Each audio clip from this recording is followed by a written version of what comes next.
अब हामी यहाँको परराष्ट्र मन्त्रीलाई भेट्न जाँदैछौँ। So you explained that it's direct election, there's no party system, and you represent the island of Funafuti. That's correct. One of the two members. That's correct. And there's 16 members in total.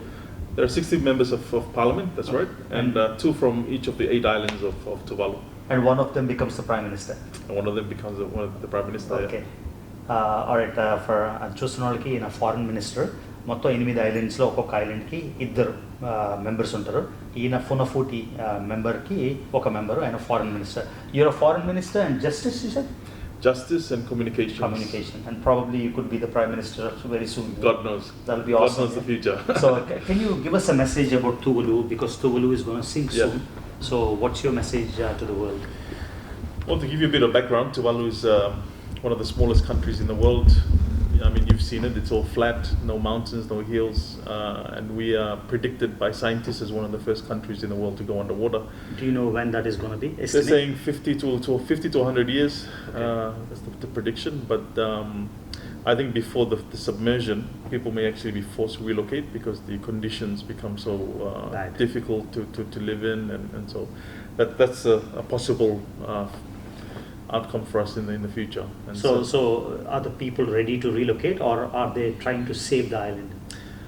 Well, you go around and you meet people in Tuvalu, everyone here is happy, there's no sense of time, everything is laid back, the island environment. But as a government, I mean, these are the things we think about and we prepare for. Okay. As you can see on this island, we're doing some reclamation work. Yeah. We feel that's one of the solutions to protect our islands, is just to build seawalls, reclaim land, raise the islands, ensure to protect ourselves. So if you have the dikes, they only protect you from the seawater, right? Would it raise the level of the island? What is happening right now is that there's erosion on the coast because the water sea level is rising, but the water also seeps through from under the ground. Okay. And so there's our soil, there's more salt in our soil, it makes it very difficult to grow things. And in fact, during high tide, and particularly in king tides, when you walk along the airfield, which is the center part of the island, you see water puddles. Those water puddles are actually not from rain, it's the water, the sea is sipping in from the bottom of the island. Which is not good. No, it's not good. So what does your mindset say? That I mean, ultimately it's the nature that controls it. I know, I mean, it's very easy to say, hey, we are sinking, stop your global warming. But in reality, I don't know how long it. Yeah. So my mindset and my mentality in fighting against this is to basically prepare for the worst case scenario. And so we have a plan in place we call the Future Now project, which looks at the worst case scenario.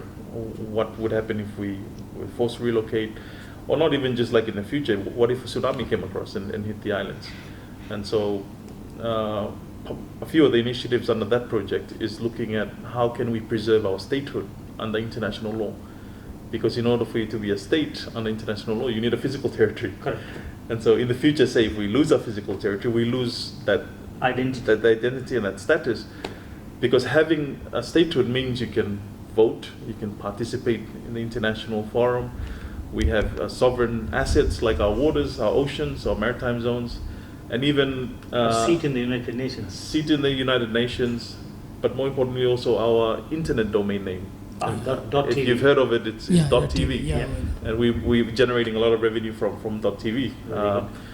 But we're able to have .tv because we're a state. And so if you lose that, you lose all these entitlements and assets. And so we are working on bilateral level with countries to recognize that Tuvalu statehood is permanent, regardless of the impacts of climate change in the future. And we have 9 countries that have already signed with us joint communiques and saying, yes, we recognize the principle that Tuvalu statehood is permanent, and their claims to their waters are also permanent. So we're working to get more countries on board to recognize that principle in preparation for the worst case scenario. So in the worst case scenario, if you lose your territory, let's say you all move to Fiji, but work. And that comes to my second initiative under the Future Now project. Because if we were dispersed across the face of the earth, wherever you are, how do you function as a government? How do you continue to provide your services to your people? How do you fulfill your obligations under international law? And this is why under the Future Now project, we looked at developing a framework to enable us to function like that. And we call it, we're building a digital nation. So we will be creating this jurisdiction in the digital space. Okay. This is Tuvalu. This is a representation of everything. And my definition of a digital nation is a country that has migrated all its governance and administrative systems online, okay, to enable it to function remotely from wherever. Quite complex, but yeah, it's interesting to see how it's future looking. Yeah. But there's actually a lot of immense benefits for us now in digitizing our services, because it makes us more efficient, it makes our services more accessible, and the idea behind this is not just to serve our people. We as a government, we also want to serve the world through this digital nation. So, say for example, you want to get married. And we say, you can come and get married in the digital nation of Tuvalu. Okay. You don't have to come here physically. Yeah. You get yourself on board into this ecosystem with your partner, you get married, we issue your marriage certificate. Right. I mean, those sorts of services, like whatever you can think of that you can get from your government. If you want a driver's license, come onto the digital nation. The first digital nation in the world will be Tuvalu. It's Tuvalu. Amazing. And so this is how we add value to the world. Got it. From anywhere really in the world. That's fantastic. And the only question is, if the 11,000 people move to, let's say, 11 nations, right? They become part and parcel of Fiji, let's say, or Australia or New Zealand. Then the identity of Tuvalu is only digitized, right?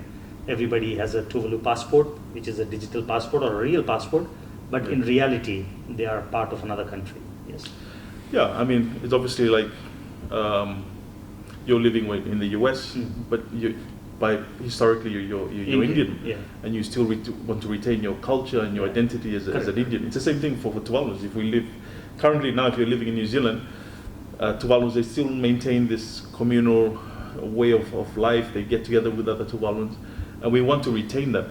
And by building a digital nation, and I'm not too sure if you heard my COP speech last year, not the previous one where I was standing in the water. The one last year I was standing on a digital island. Oh wow! Which is a virtual copy of one of the islands that is close to sinking here on Tuvalu. But I was speaking with the guy at the hotel, the owner. He says there are no cyclones in Tuvalu. Is that correct? We haven't had one in a while, but cyclones usually form near us, and then they move down south. They never affect the small island. No, but they still affect us. I mean, when they're forming, you still experience the strong winds. Even cyclones hitting Fiji, the parts of it kind of touches us as well. Okay. But it did not really. It's not on a massive scale. No, not the strongest one we had was in 1972, and that flattened pretty much the whole island here. So. So you got to be prepared for that eventuality again. Yeah, that's right. I mean, you saw how small this island is. Exactly. Imagine if a tsunami tomorrow just came up and cleaned this island. What's the length of this island and what's the width of this island? The widest part of this island is less than a kilometer. Less than a kilometer? Less than a kilometer across. Yeah. And the length is probably around 8 kilometers. 8 kilometers. It's a really great meeting you, sir. Okay, हामीले त्यहाँ भर्खरै टुभालुको परराष्ट्र मन्त्रीसँग भेट्यौँ, जो अलिकति viral पनि छन्।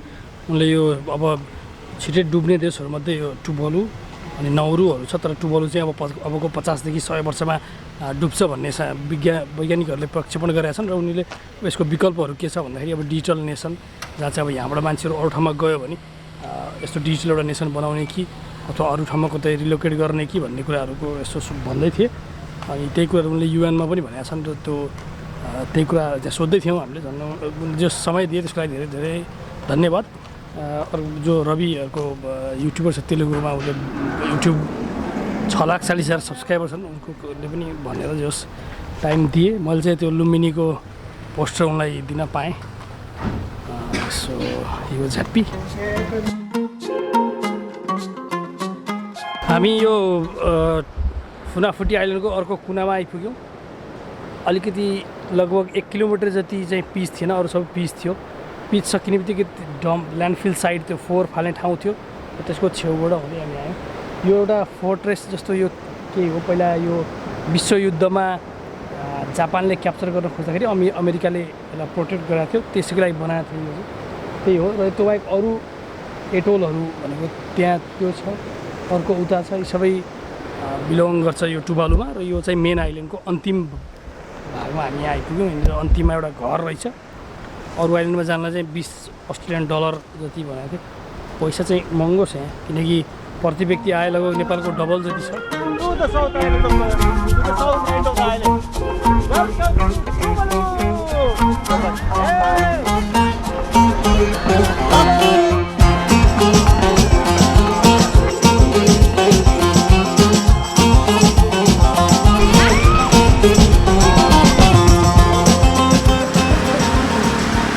Boat लागेर बसिरहेछौँ।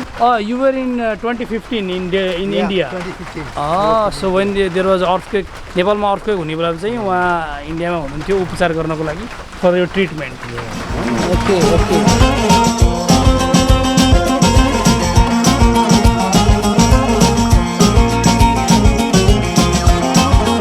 Okay so यो hotel यही हो। अब हामी एयरपोर्ट चेक इनमा जाँदैछौँ। 50 पाइला भन्दै थियो एलनले। ओके अब यहाँ साइरन बज्यो। यो नत्र अरू बेलामा यहाँ पुरा गाडीहरू बाइकहरू चलिरहेको हुन्थे। अहिले चाहिँ अब यो प्लेन ल्यान्ड हुन लाग्छ, त्यही भएर साइरन बज्यो र यहाँ मान्छेहरू पनि बसिरहेको छ नि त नकटुन् भनेर। अनि अब त्यहाँ साइरन दोस्रो साइरन बजिसकेपछि चाहिँ यहाँ मान्छेहरू यो बाटोमा कट्न चाहिँ पाइँदैन। अब तेस्रो साइरनमा चाहिँ अब ल्यान्ड हुन लाग्यो भनेर इन्फर्म गर्दो रहेछ। त्यसले अब यहाँ प्लेन लगभग ल्यान्ड हुन लागिसक्यो।